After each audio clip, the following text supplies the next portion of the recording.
his defense, and documents include evidence suggesting authorities bribed two key defendants. Another piece of evidence presented is a paper of jurors' names with the letters W or B next to their names indicating their race, white or black.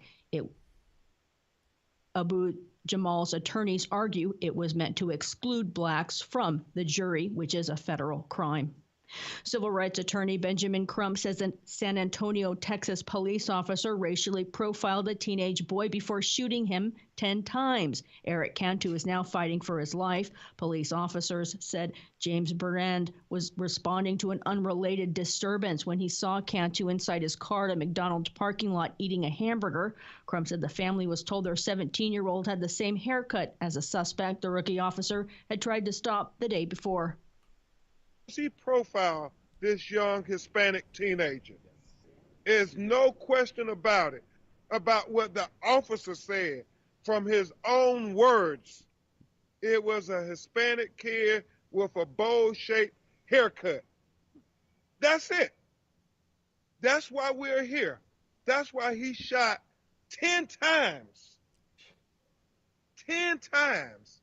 Police says Bernard violated his training and police procedures. He was fired and charged with 2 counts of aggravated assault by a public official. Cantu's mother says she doesn't know how many times her son was actually shot, but he was wounded in his stomach, diaphragm, lungs, liver, and arm. She also said he has 4 bullets that were found in his body, including one lodged near his heart.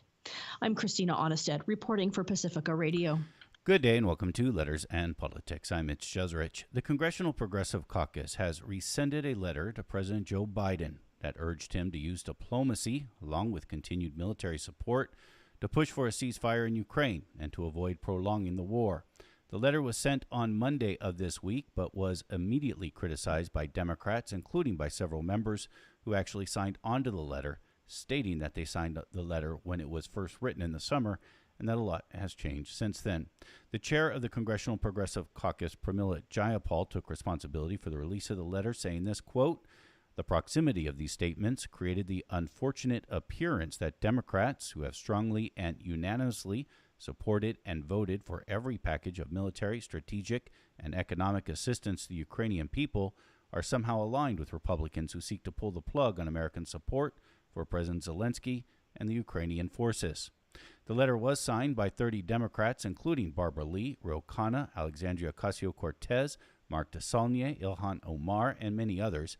Here is some of what that letter, again now rescinded, said, quote, "Given the destruction created by this war for Ukraine and the world, as well as the risk of catastrophic escalation, we also believe it is in the interest of Ukraine, the United States, and the world to avoid a prolonged conflict.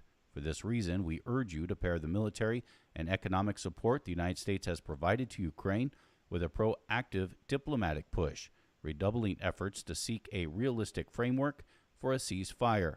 The letter continues to say this, quote, "We are under no illusions regarding the difficulties involved in engaging Russia, given its outrageous and illegal invasion of Ukraine and its decision to make additional illegal annexations of Ukrainian territory.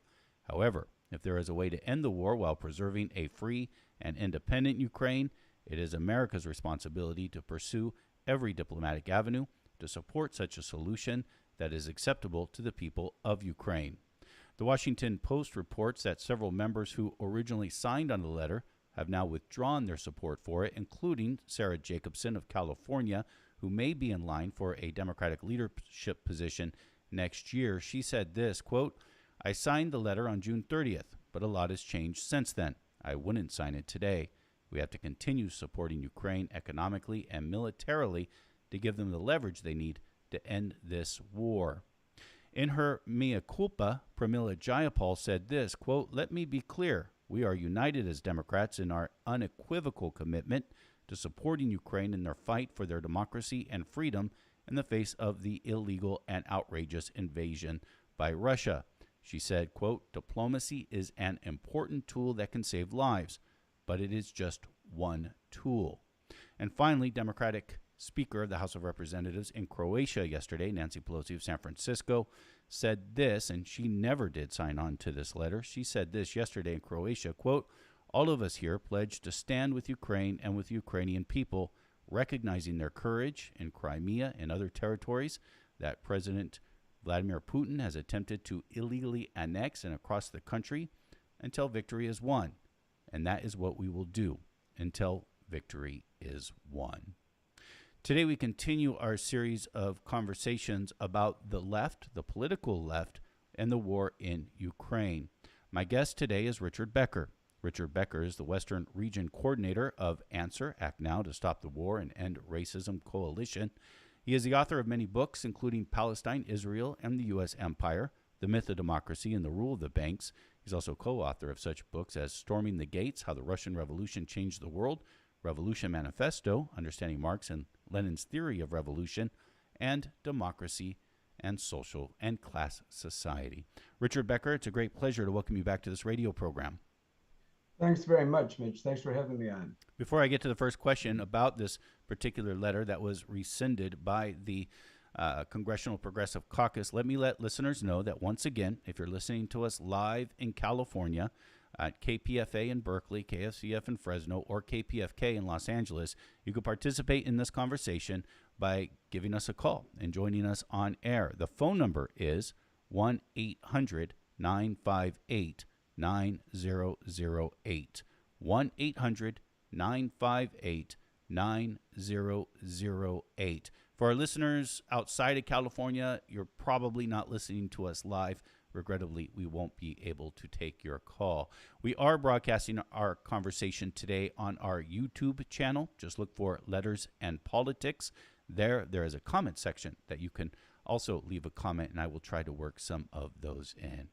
Okay, Richard Becker, your response to the Congressional Progressive Caucus rescinding this letter that it sent to Joe Biden, urging him, along with continued military support, to also try to use diplomacy to try to reach a ceasefire. Well, it's pretty amazing, isn't it? I mean, really, that is one amazing development to take place. Here's the mildest form of not even criticism of in any way of what the Biden administration and the national security team is doing. No criticism at all, but a suggestion that maybe there could be negotiations, and they have to withdraw it. I mean, I think what it shows is it actually demonstrates a number of things, but one of them is that the people who are running the foreign policy of the United States, including Biden, Lloyd Austin, the Secretary so-called of Defense, Blinken, the Secretary of State, Campbell, the National Security Advisor, all the whole crew has not wanted negotiations. They didn't want negotiations a year ago when there could have been a negotiated settlement. They didn't want a settlement in a negotiation in December when Russia submitted a formal letter outlining its positions. And the response to that was, I think there were 5 points in the Russian letter that included that Ukraine would not join NATO, Ukraine would not station weaponry, high-tech weaponry on the border of Russia. And the response of the U.S. at that time, of the U.S. leaders, was no, no, no, no, no to all 5 points. In other words, they wanted no negotiations at that point, and they want no negotiations today. Negotiations and negotiated settlement is not what their aim is. Their aim in this was what Lloyd Austin said back in September, I believe it was, Secretary of Defense, again in quotes, who said, our goal is to weaken Russia. And so the pretense here, again, that this is somehow in the interest of Ukrainian people. The U.S. leaders are willing to fight to the last Ukrainian, as many people have noted. It has nothing to do with their interest. It has nothing to do with the interests of the people of the United States. It has everything to do with what Lloyd Austin said, weakening Russia in the interest of a global hegemony. Could it not be many of these things? Could the United States not obviously have its own interest, perhaps even imperial interest in supporting this, but couldn't Ukrainians also have, some would say, a sense of agency in this? Their country is being invaded, and this is also about that and them trying to protect their own country. Yeah, and I think that that Ukraine is very divided country. There are many Ukrainians who are, of course, want to maintain Ukraine. There are many, as it is, or to expand it. There are many people in Ukraine who have never wanted this war, don't want to be the enemies of Russia.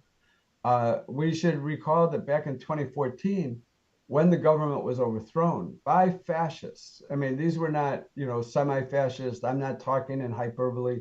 These were Nazi military elements who overthrew the government, causing a part of the Ukraine to withdraw from Ukraine because they did not want to be and it's pretty understandable given the terrible history of fascism and Nazism in Ukraine going back to World War II, that they did not want to be part of it and wanted to leave Ukraine at that time. So we have a country that's very divided.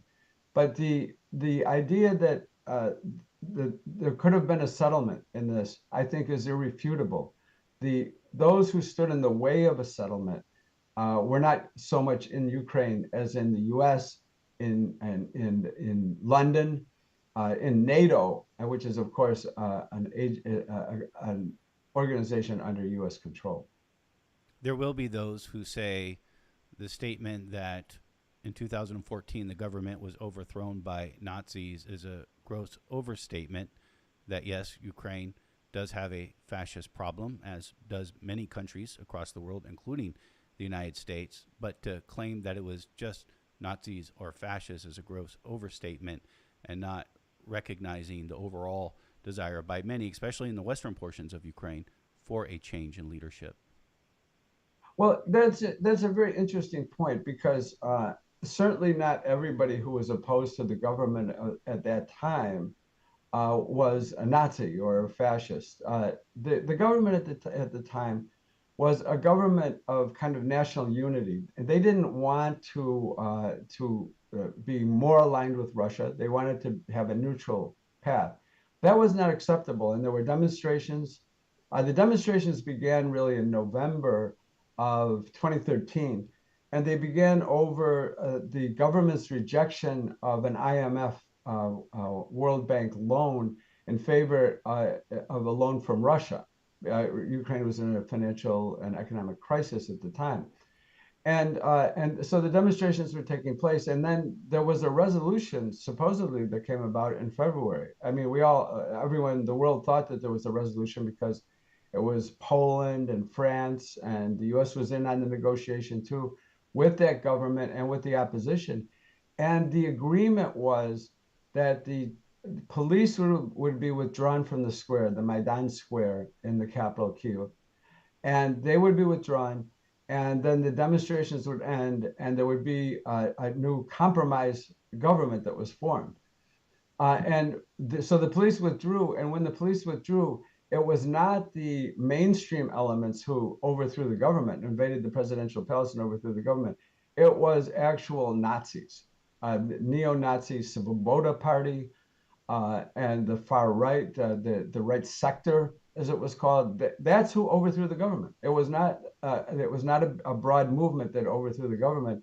It was specific military elements that did, and that led to people in the Donbass, which is a more heavily Russian and Russian-speaking area, and in Crimea, to withdraw from Ukraine, to want to withdraw from Ukraine and not be under a government that was and had many Nazis at the beginning. Some of those were weeded out. A number of them were weeded out. The outright Nazis were weeded out.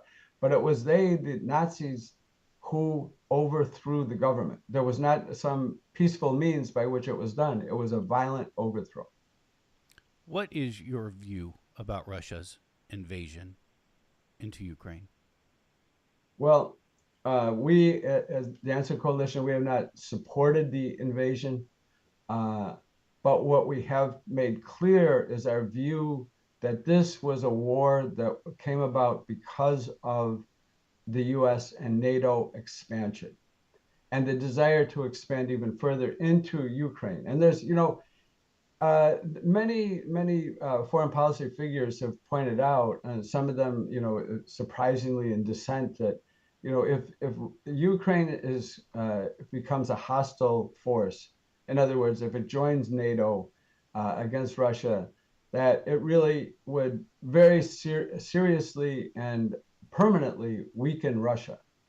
I think that if we look at what happened with NATO, beginning way back in 1990, in December of 1990, when James Baker was Secretary of State, and on behalf of the Bush 1 administration, gave assurances to Gorbachev, who was still the leader of the Soviet Union, that if the Soviet Union agreed to the reunification of Germany, and this was a time of great turmoil in Eastern Europe, but agreed to the reunification of Germany, and meaning that the East Germany would become part of what was then West Germany, a unified Germany in NATO, that there would be no further expansion of NATO. Starting in 1997, the expansion began big time.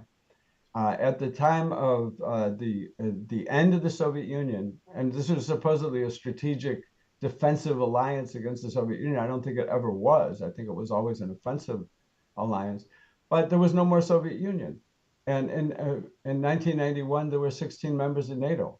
Today, there are 30 member countries of NATO, and virtually all of the countries that have joined NATO since that time were either formerly part of the Soviet Union or allies of the Soviet Union, almost every single one of them.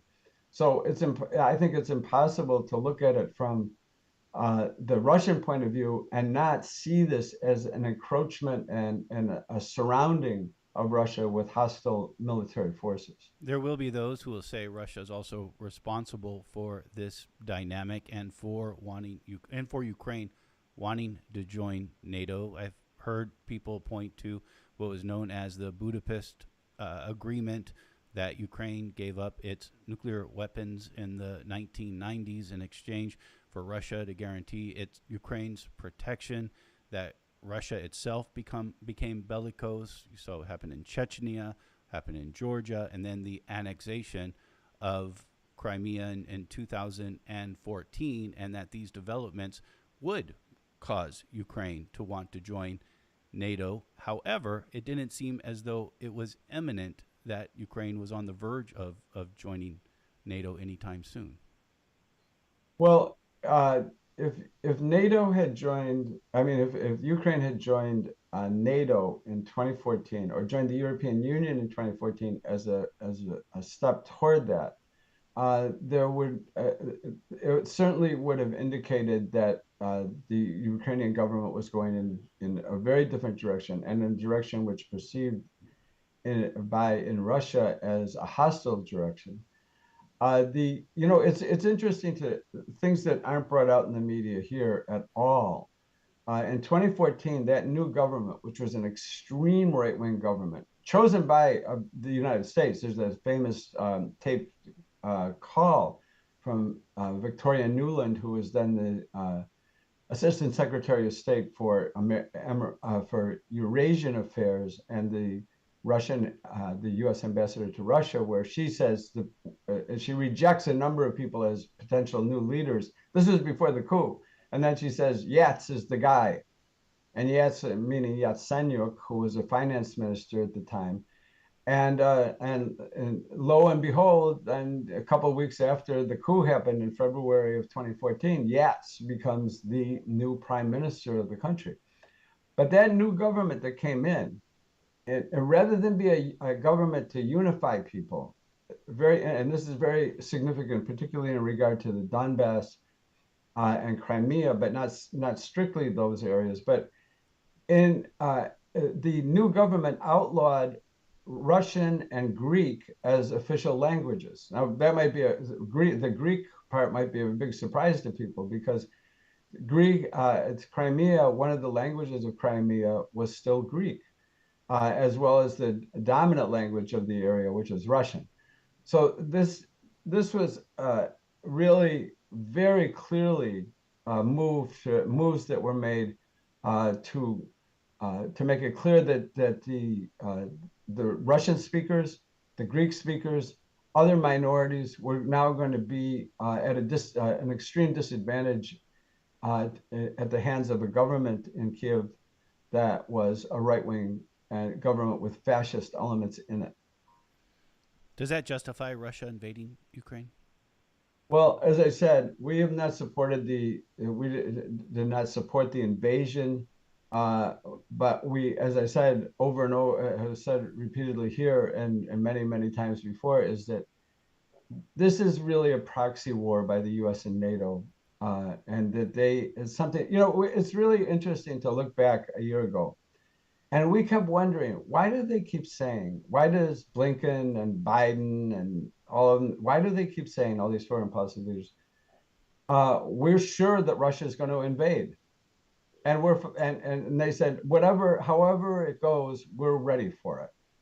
Well, that seemed very strange to keep hearing that. I don't know if you recall in December and January and February, they kept repeating this, and like we were thinking, why are they treating this as a potential war with such nonchalance? And I think that the answer to that question is that they had no intention of negotiating. And as I said at the beginning, they had no intention of negotiating a settlement which could have been reached at that time. If there had been an assurance that Ukraine would not become a NATO power, and would not station the kind of advanced weaponry on its border with Russia, there could have been a settlement. I don't think there's any question about that, and I don't think that was really an unreasonable demand. Whether or not Russia could have taken a different course, and at the time that what they called the special military operation began, the intervention in Ukraine, there was a lot of differences within NATO, and what that tended to do was to unite NATO. You could make an argument, or someone could make an argument, well, it would have been better for Russia to continue on the course that it was on, seeking to divide NATO. When the Soviet Union existed, one of the principles of its foreign policy was to not unite its enemies. And so there was definitely a uniting, at least a temporary uniting of NATO, of European powers. I think that's falling apart now. But at that time, they united them in a way that was, I think, to Russia's disadvantage. And of course, we are witnessing a very dangerous situation. And these are the world's nuclear powers that are engaged in it, or at least, a number of nuclear powers. Britain, France, the US, Russia are all nuclear powers, with, of course, the US and Russia being the big nuclear powers. And the escalation ladder today appears to be being climbed. There's Russia sent a letter today to the UN saying that there is an operation that's being planned by the Ukrainian side of a dirty bomb. We don't have any kind of inside information to know, to be able to assess the reports that are coming out from battlefield reports. But we can clearly assess the reality that there is an escalation that's going on. And if we look at the statements that come from the US officials themselves, about this willingness to keep pouring in all kinds of weaponry, huge amounts, tens of billions of dollars, and saying, like Pelosi, what you quoted Pelosi saying, Mitch, earlier, that we're ready to fight till victory or fight to the end. What does that mean, and what can that mean except disaster for the people of Ukraine, the people of Russia, and potentially the people of the world? This is Letters and Politics, and we are in conversation with Richard Becker of the Answer Coalition about the war in Ukraine. It's part of a series of conversations that we have been conducting, trying to get an array of you from the left concerning the war. We are taking listener comments in this hour. The phone number is 1-800-958-9008, 1-800-958-9008. We are also live streaming today's show on our YouTube page. You could just look for Letters and Politics. There we will also try to take questions and comments in the comment section and try to work them into today's show. Let's go to our first caller in Palo Alto, Greg. Good morning, Greg. You're on the air. Hello. I haven't read the complete statement or article that was submitted by the progressives in the House, I guess. But I'm surprised. This seems like a very, what could you say, rational approach to this. They weren't, contending that we should cut off arms or military assistance to Ukraine and sort of unilaterally just pull out of this. They were suggesting a dual path, both continuing to support Ukraine and support negotiations. Now, I've heard for quite a while people, commentators, newscasts, where there were people claiming that, Biden and the West, especially England, maybe Europe, but most of the United States, maybe England, were opposed to negotiations. And this has been stated all along. This is the proof that they don't want to negotiate. And I think, lastly, one thing, I can't believe that the Democrats who put this forward just caved on this. I mean, what kind of pressure was put on these people to do this? I mean, Pramila Jayapal, I've got a lot of respect for her, but I can't believe this milquetoast response. Instead of saying, hey, look, we're making a legitimate request here, I think the pressure that must have been put on them was incredible, and I'm really sorry that they folded on this. All right, Greg, appreciate your call. Just to add a little more context to this, Richard Becker, is that Pramila Jayapal, sort of in her mea culpa afterwards when they rescinded the letter, indicated that she was sorry, suggested that she was sorry that she showed some alignment with Kevin McCarthy, who said he wasn't threatening to pull funds from Ukraine, but said that it wouldn't be a blank check, and and a handful of other Republicans who have opposed this spending, this support of military aid to Ukraine. It seemed to me, it blared to me that they were worried about politics, about the election, and not showing a Democratic united front. Well, that's a very interesting point, and the point that the caller makes is very true. That this is pretty amazing. This was not an anti-war statement. I mean, anyone who reads it, they're congratulating the Biden administration on all the military aid that it's funneling in and other aid as well. But military aid, I mean, it's sort of interesting to think back to the Vietnam War when I first became an activist, and that there was a big dispute over within the movement over whether you should say negotiations or U.S. Get the U.S. out, or just U.S. withdraw from Vietnam. Well, this isn't even, this is the negotiations is the left-wing position here, but in this statement, it's combined with pro-war rhetoric. So it really is something, and it shows, and McCarthy made this kind of statement for political reasons, I believe. The war, it's not like the people of the United States are like, oh, let's have a new war, or let's pour hundreds of billions of dollars into more military spending. It's not true. This is coming from the top. This is unity at the top. And so McCarthy makes this statement as for political reasons, I believe. And then he's like slapped down by Mitch McConnell. Said, nope, that's not what's happening. We're going to keep, if we take the House and we take the Senate, the war will continue. The military aid will continue to pour in. And I think it's got to be clear to everybody at this point that the leaders have no interest in ending the war.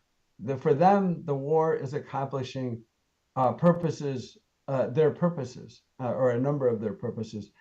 For instance, the weakening Russia line from Austin, which fits in with the U.S. global, national security strategy, which in 2018 changed from the priority being the war against terrorism to major party conflict, major party competition, major party conflict, clearly meaning Russia and China. So we have this that continues to go on, and we have, any dissent in the ruling circles at the top is slapped down, is not acceptable. And that's, I think, what is proven by the withdrawal of the letter.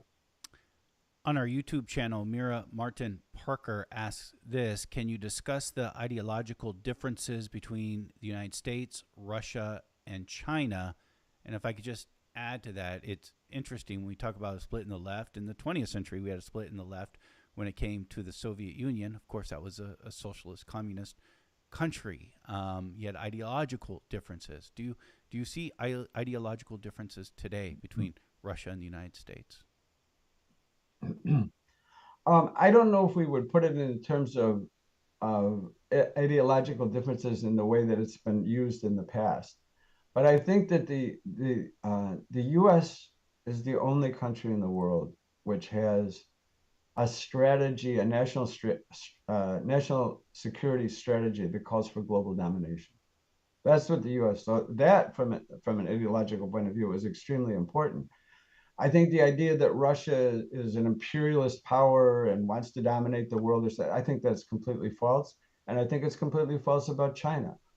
I think that the countries are very different. They're the three largest powers in the world today. I think China has really tried over several decades to avoid conflict with the United States, but has certain interests, particularly interests that have to do with the unity of China, which is kind of their red lines to cross. But China has a very interesting policy and politics now, where hundreds of millions of people have been lifted out of poverty by the intervention of the government in ways that I don't think we've seen in any capitalist country. Let's go to our next caller in Berkeley. We're joined by Tony. Good morning, Tony. Hello. Hi, Tony. You're on the air. Thank you. Can you hear me? Yes, we can. Go ahead. Is there a legitimate function which NATO performs? And if so, is there another organization or another mechanism that would be able to do the same function? All right. Thank you, Tony. Well, there is no legitimate function for NATO. NATO is the North Atlantic Treaty Organization, which might make you wonder why there are countries in Southeast Asia or Southeast Europe that are joining it, and so. But it's always just been a duplicitous name. It was formed in 1949, 2 years after the CIA. It was part of the reorganization of the U.S. as the dominant global power in the aftermath of World War II. And the Warsaw Pact, was presented as being a defensive alliance against the Soviet Union's march westward and all of that. It wasn't. The Soviet Union came out of World War II in terrible condition. I mean, and that condition lasted for many years, actually. People reported back, I read one time in 1948, having gone on a tour and saying in a lot of the country, everything was still in ruins, complete ruins. Nothing had been done. I mean, it was not looking for a new war. They'd lost 27 million people died there. In the first census after the war in 1959, there were 18 million more adult women than there were adult men. I mean, the devastation was unbelievable. So NATO was not that. NATO was an alliance that wanted to overturn the governments, the socialist governments of Eastern Europe, and was dedicated, they called it containment. George Kennan was the State Department official, and that Mr. X who wrote the document about that. But what containment really meant was bringing all forms of pressure to bear: military, economic, diplomatic, strategic, cultural, to bring about the overturn of those governments. Now NATO, has almost twice as many members as it had, as I said, when the Soviet Union fell. So who is it defending against? I mean, there's no one's marching westward from Russia. Russia does not wish to be surrounded by U.S. and NATO military power. Let's next go to Westminster, where we are joined by Leroy. Leroy, you're on the air. Yeah, thank you for taking my call. It's very refreshing to hear your speaker talk about the truth. I'd like to expand on that a bit from what I learned during 2014, is that when you go back to the 1700s, Russia's leader established a seaport at about the southern end of Ukraine. That seaport does not get iced over all year. Russia's other seaports, they get iced over. So if Ukraine joins NATO and gives basically the United States permission to build a base there, they would control the Black Sea and not allow Russia to get in and out at all in order to get to the Atlantic Ocean. Their naval base is located down there. That's why they took Crimea, because Ukraine was threatening to join NATO. You notice Russia didn't do anything when those other countries joined NATO, because they don't have a strategic reason to stop them. But Ukraine is different. Ukraine has a lot of resources, but especially that seaport. They will never let anybody build a base in Ukraine, because they would control Russia. All right, Leroy, thank you for that. That's okay. You got a lot in there, and I would try to want to get as many people in here as possible. Let me take one more caller, Richard, and then we'll have you weigh in on what's been said. Let me go to Oakland, where we are joined by Ivar. Hello, Ivar. You're on the air. Hi, how you doing? Good. You're on the air. So, yeah, I appreciate your guest. He's definitely saying some new things, which is nice to hear. I just want to say that, though, he said that the public support for the Ukraine, proxy war, funding it here in the U.S. is from the top down. I agree, but I think that MSNBC has really done a lot to corral a lot of liberals into supporting this proxy war very foolishly. I mean, it's just an absolute escalation towards nuclear war. And it's like I don't know, I think as on the left, we need to somehow deal with, MSDNC, as people call it, and the fact that they are, in some ways, as bad as Fox News. I mean, if they get us into a nuclear war, they're definitely as bad as Fox News. So I don't know. And that's one thing. And the other is that, oh shoot! I lost my train of thought. But in any case, you got one in there though. You got one in there, Ivar. That was good. We like to limit it to one because we got a lot. Our lines are full. But Richard, do you want to respond to either of the things said by the last two callers? Yeah, I think the point about the Crimea is very important. Crimea was not a historic part of Ukraine. It was transferred from the Russian Federation, Socialist Federation, to Ukraine in 1955. I believe it was 1955 by Khrushchev, and it was sort of a measure of trying to smooth things, to improve relations. But they were both part of the same country, so it wasn't like a big deal. And the Russian naval base stayed there. The Russian fleet, Black Sea Fleet's main base is Crimea. So the idea that Crimea is just it's been detached. Most of the population is not Ukrainian. Most of the population, and it's a number of different nationalities. Greek, I mentioned before, mainly Russian speakers, some other Tatar people who are there. And so the idea that this is some great crime that has been committed, when the alternative was that if Ukraine had joined EU, if Ukraine had joined NATO, that base would have been completely unacceptable for NATO to have a Russian military base on the territory of one of its states. It would have become a NATO base, and as your caller said, that would have meant the control of the Black Sea passing over to NATO. The MSNBC, I think I like that very much. It's true. This is a war. This is a war mainly supported and fervently supported by the liberals. That's the reality. And I do think it's true that while some people have been dragooned into support, so you ask them, do you support Ukraine? Yes, they support Ukraine. But I think that's very, very thin. I think the great majority of the population has no understanding of why this war would be something they should, be supporting or interested in. Next up is Tony in Berkeley. Good morning, Tony. You're on the air.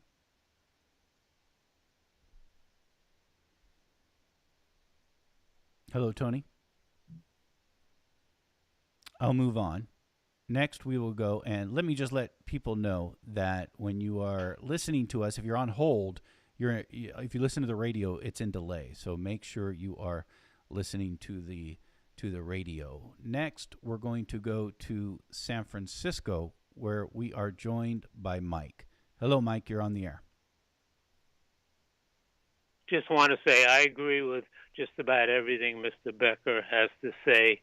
I especially am concerned about something he hasn't talked too much about, which is that this anti-Russian thing is just a forerunner to what we're really concerned with, which is China. And the military-industrial complex has essentially taken over the Democratic Party, also taken over the airwaves with MSNBC, etc., even the KPFA regular news, aside from the Saturday news with David Rosenberg, which is still pretty fair, the KPFA news as parroting the line of Biden. And I just can't believe that there's no dissent. Obviously this business with the 30 people is very interesting and also troubling at the same time. But I can't believe that the Democratic Party is acting the way it is. All right. Thank you, Mike. Richard, any comment? Well, the Democratic Party has been a party of war for a long time. In actuality, if one looks at the history of the United States, the Democratic Party, it's been brief periods where the Democratic Party turned away from the war. But it is true that the propaganda coming through the media that are widely listened to by liberals and progressives has been the most fervent in supporting the war. And that is, that's frankly disgraceful. And I think that, here you see the money pouring in, the weapons pouring in. The weapons, as a matter of fact, the money, I don't think actually most of it pours into the Ukraine, I think most of it pours into Raytheon and Boeing and General Dynamics. I don't think it leaves the United States, but it supplies the weaponry. And so, it's a terrible war, and it's a war that needs to be ended. And the fact that this statement, again, that we're just talking about today, had to be withdrawn, that the most progressive members of Congress felt they had to withdraw it because it suggested there could be a negotiation or negotiated settlement, is a sign of how dangerous the situation really is. Do you not think that U.S. military aid has helped Ukraine from keeping Russia from conquering it entirely? I honestly don't think there was any intention to conquer all of Ukraine. I mean, that would take millions of troops. I mean, it's a very large country. Ukraine in territory is one of the larger countries in the world. I don't think that's what the intention really was. I think that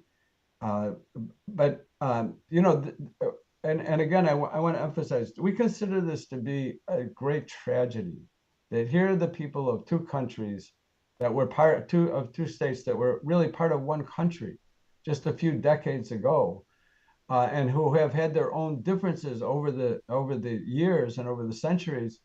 But over from the early 1950s until the late 1980s, there was no great conflicts going on here. And now here we have, Ukrainians dying, Russians dying, and the danger of a much wider war.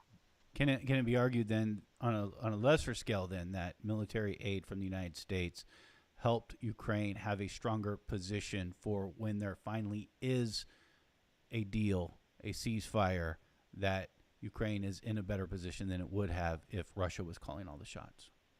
Well, I think that the reality is that this is my view about it, is that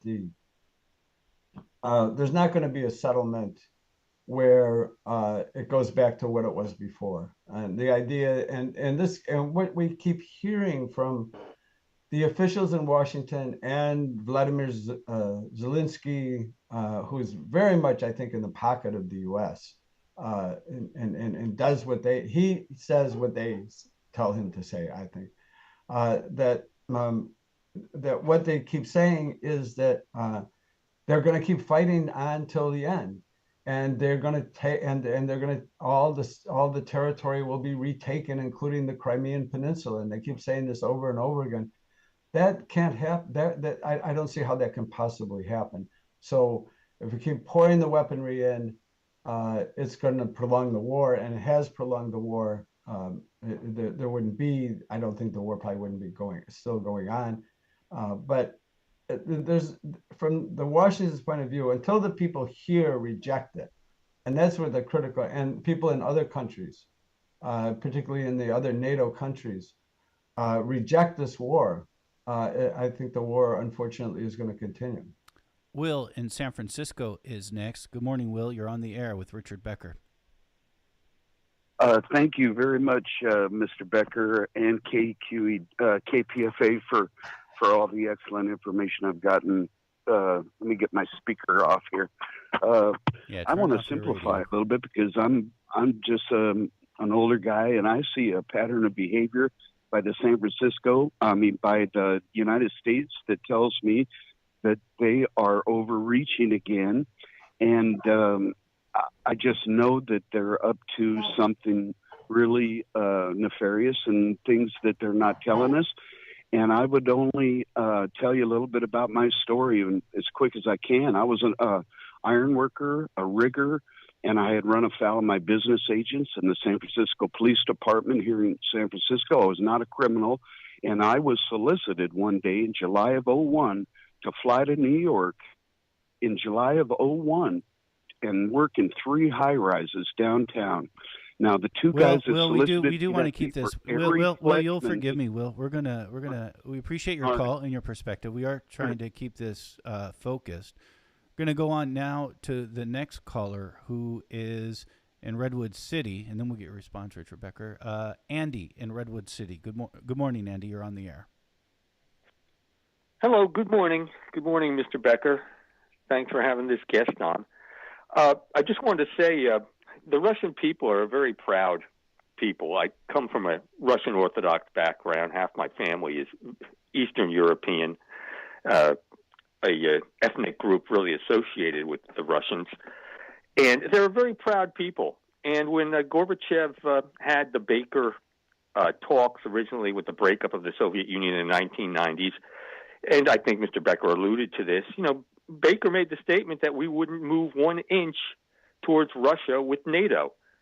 And by not adhering to that doctrine that Baker came up, that he made the promise to Gorbachev, you have a very proud people in Russia. And these people, what you do is when you break a promise like that, you strengthen the right wing, you strengthen the religious, the nationalist fanatics of the country, and they keep pushing and pushing and pushing, and they pushed Putin to do this. And certainly Victoria Nuland and the neocons in the government had to know, if you keep pushing, you keep, the hackneyed term, poking the bear, you're going to get a response. And they did. And this is the response. And I think Mr. Becker has alluded to that, but you keep on pushing, you break promises, this is what you get. All right, Andy, I appreciate that. And again, Richard, I think you have alluded to that. Let me take one more caller because we want to try to get as many people in as we can. Now we're going to go down to Santa Cruz, where we are joined by Chris. Hello, Chris. You're on the air with Richard Becker. Hi, yeah. Thank you very much for taking my call. And your guest is quite interesting, and I agree with most of this. I agree that the progressives have folded, and it is a liberal war. It seems to me a progressive war by the American, standpoint. What I wanted him to comment on, which I find amazing, is our prince of realpolitik, elder statesman Henry Kissinger, had made some pretty strong statements back in May and even I think more recently about how we need to settle this thing and talking about the concessions that have to be made. I just wonder if he could comment on that and say if he knows anything more recently that Kissinger might have stated, because I do think he might be a war criminal in the past, but I think he's on point on this. But I'd like his opinion. All right, thank you, Chris. Well, there's no might about it. He was a war criminal. But your point is well taken. And that is that for the conventional, kind of characters like Kissinger, to make comments that are about, hey, realistically, you can't expect Russia to accept this. That's basically what he said. And there might have to be some territorial concessions in order to end the war. Then he was attacked and by the neocon crew and the media that they dominate. And it is really pretty amazing. And people should really think about this. I mean, Kissinger, I mean, for the kind of character and the role that he played, and really the blood of millions of people is on his hands from Vietnam and Laos and Cambodia and more. But it showed that really it had become sort of illegal to dissent in any ruling circles. And we've just had that emphasized again by the retraction of the letter by the progressives in Congress, that it's not acceptable anymore to have a different opinion about the war in Ukraine. And I think the reason for that is that it's so important to those who really, the real rulers of the United States, the real ruling class, that is, they're not all in lockstep, but the main thrust and the main grouping is for global domination, and they see defeating Russia as one of your callers said earlier, as a defeat for China, who they see in the long run as their main competitor. And I would say this, that when you hear Biden, who said it repeatedly, that we are in competition with China for the 21st century, we should all say, no, we are not. The people of the United States are not in competition with the people of China. That's your agenda. It's not our agenda, and it's an agenda that is contrary to the interests of the people of the United States and the people of the world. Down to our final 30 seconds, the tyranny of the clock and radio, but I did want to ask you about your thoughts of the Republicans, the handful of Republicans who have opposed the military aid to Ukraine. Well, I think that, they're very right-wing. They are kind of following the footsteps of their forebears, who were the America Firsters, Charles Lindbergh and people like that. It doesn't, they don't mean anything really good, but it really is amazing that the only real dissent in ruling circles is coming from them. I'll have to leave it there. I should have asked that earlier. Interesting thing to get into. Richard Becker, thank you for your time. Thank you very much, Mitch. Again, Richard Becker has been our guest. He is with the Answer Coalition. He has joined us to talk about the war in Ukraine. That does it for today's program. The show is produced by Deanna Martinez. Kristen Thomas is the engineer. I'm Mitch Jeserich, and I thank you for listening.